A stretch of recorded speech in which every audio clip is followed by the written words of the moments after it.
So I'm going to show you how I remove my diamond painting drill ruler in this video.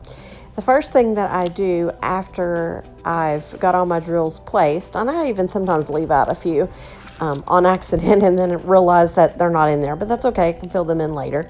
I press all of my drills in really solid and with my fingertips and kind of go pity pat with my fingertips over it to make sure that it feels like they're all good on solid. And then I start from the left hand side and choose a corner and start slowly lifting. As I slowly lift, I will see that certain drills are stuck still in the ruler. Now, I've heard a lot of people complain about this, but what I do is instead of ripping it off real fast, is I lay it back down and I pop that drill out, and a lot of times it goes right back into place.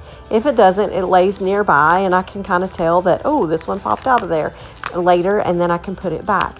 But I go really slow, sometimes putting my hand under it to see if I can see the drill still in the ruler, because sometimes it's hard to see. And I just go from left to right, slowly laying it back down if I need to and popping them back into place. Lift up, slowly pop it back down, lift up. It takes a process. It takes a minute. But I find that my drills are straight and even, and I have a shaky hand. So having these able to lay straight, at least in the first 4 or 5 rows, makes it so much easier for me, because then I can at least use those rows to kind of continue on.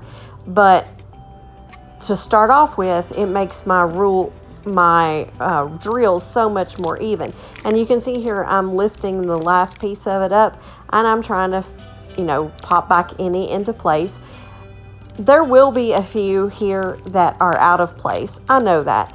I usually wrangle them all up if I can't figure out where they go.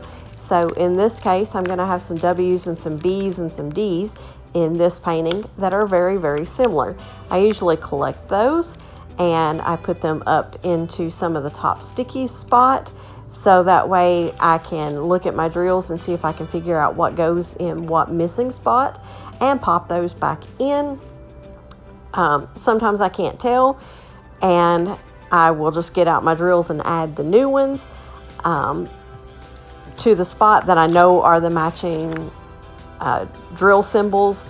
So if I'm missing a D, I'll pop a D in. But for the most part, I only have usually 4 or 5.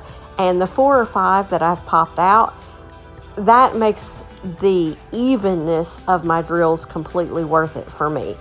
So the biggest part, the hardest part I have is trying to line it up to start off with. But after that, it seems like it all evens out. So this is the way I use my ruler. I hope you've enjoyed the video. Subscribe, like it. I'm trying to build up some more tutorials, and I would love it if I could get an idea of what everyone's interested in, and if this helped, share it with your friends, share it on social media. I would love that.